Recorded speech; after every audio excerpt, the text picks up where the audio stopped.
Bad bananas. What do you do with bad bananas? Best thing I can think of is make banana bread. They're also great for smoothies.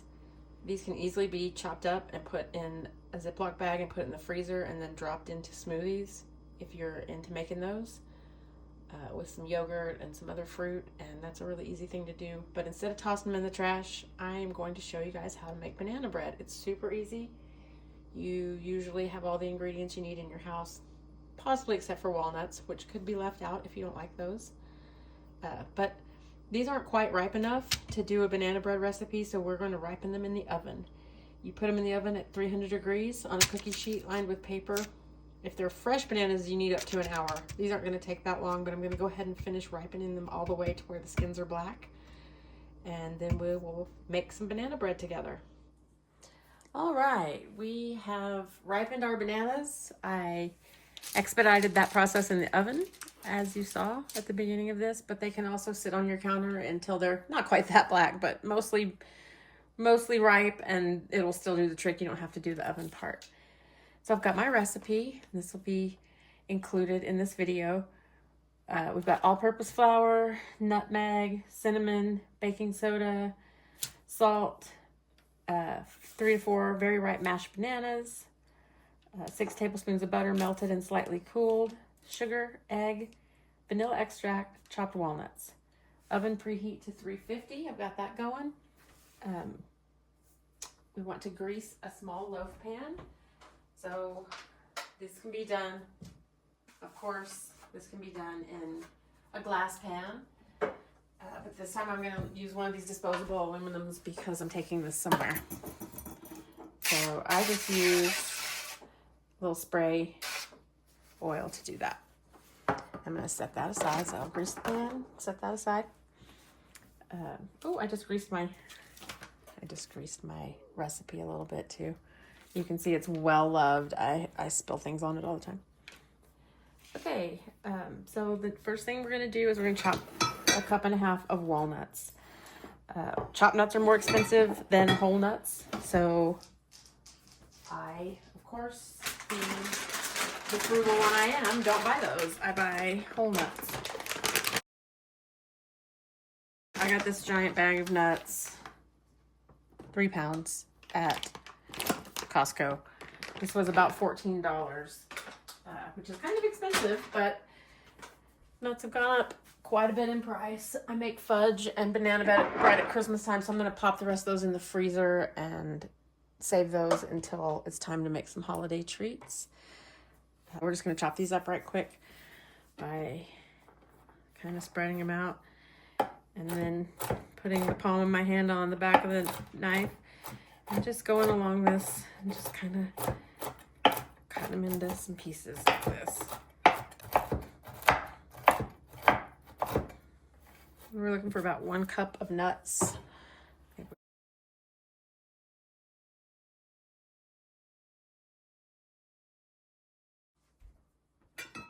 and the next thing is to mash the bananas. So I have a big measuring cup and I have my masher, my hand masher. This is pretty easy to do. When you ripen these in the oven, they give off a syrup, like a watery banana syrup that's in here. You want all that as you can get. It's good stuff.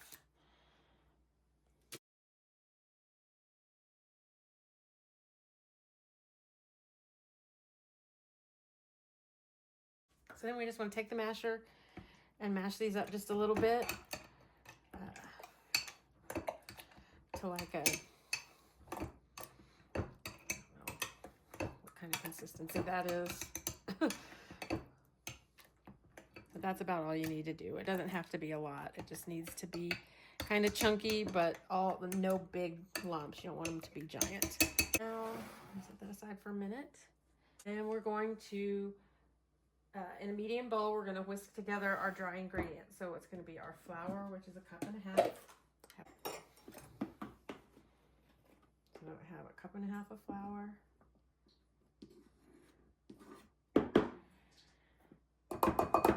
Cooking is a little more freeform. Baking, you need to measure.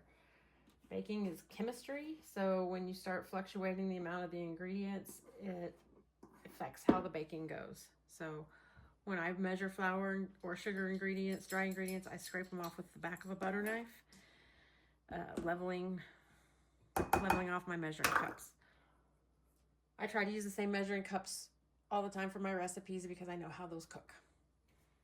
Okay, so a cup and a half of flour. We need a pinch. I have in parentheses 1 shake of my container.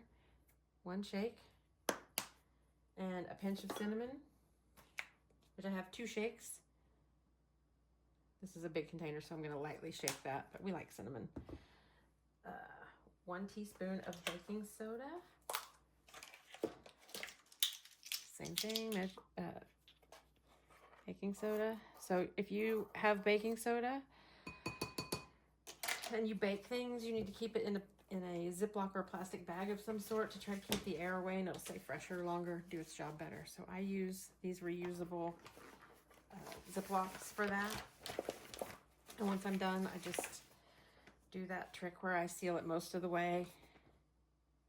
Leave just about that much unsealed, and then squeeze the air out and seal it the rest of the way. That keeps my baking soda fresh for quite a while. 1/4 teaspoon salt.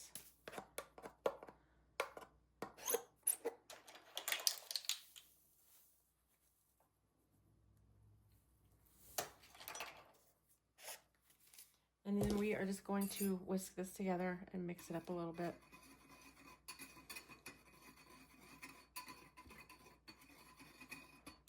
All right, and in our bigger mixing bowl, it doesn't have to be a great big one because this is just a small loaf.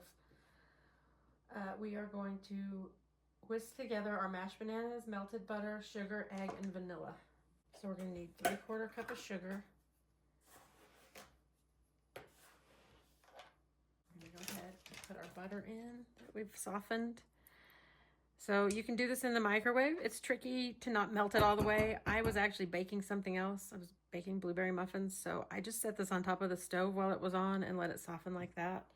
And then took it off and kind of let it cool down from there. You want to try not to melt it all the way because the fat solids separate. It'll still work, but it's better if you can keep it together like this. Sugar, we're going to pour in our sugar.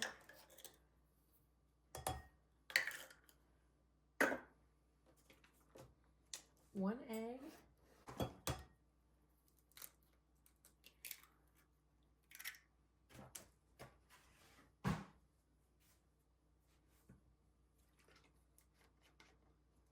So I'm going to be honest, anytime it calls for a teaspoon of vanilla, I use more.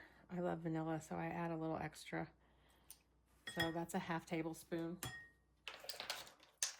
And this is vanilla extract, imitation flavor. There are some recipes I will splurge and use real vanilla, but it is super expensive. So since we're talking about budget, imitation vanilla is just fine. It works great. So we've got banana. Oops, not banana. Hold on. We've got the banana. It's a key ingredient. We've got the banana, the butter, the sugar, the egg, the vanilla. All in here. We're going to whisk this together and combine it real good.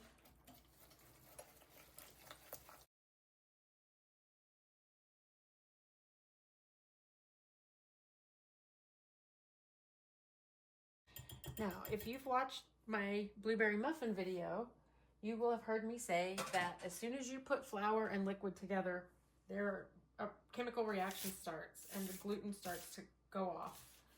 So once I get to this point, I want to be really ready to get this put together and get it in the oven before it starts that gluten reaction, because that will make your bread gummier and gooier. So we're about to fold in these dry ingredients. We want to do it gradually and not in a way that we're over mixing. And then we'll add the nuts right quick and get it in the pan and get it in the oven. So we're gonna take our dry ingredients, put maybe a quarter of it in there. I'm going to fold it in.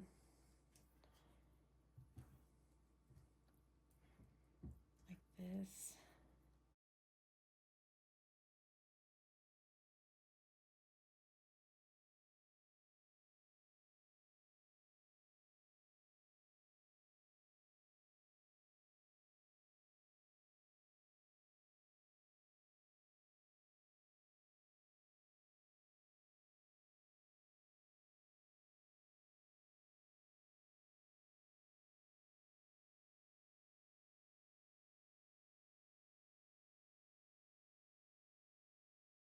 Before it's all the way mixed, I go ahead and put my nuts in because that helps get the rest of it all blended together.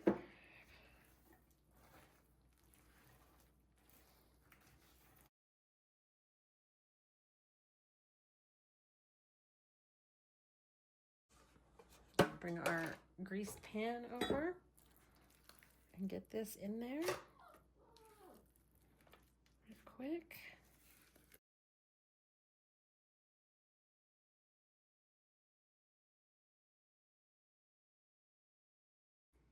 And then just even it out and pop it in the oven. And this will bake for 50 to 60 minutes at 350 degrees.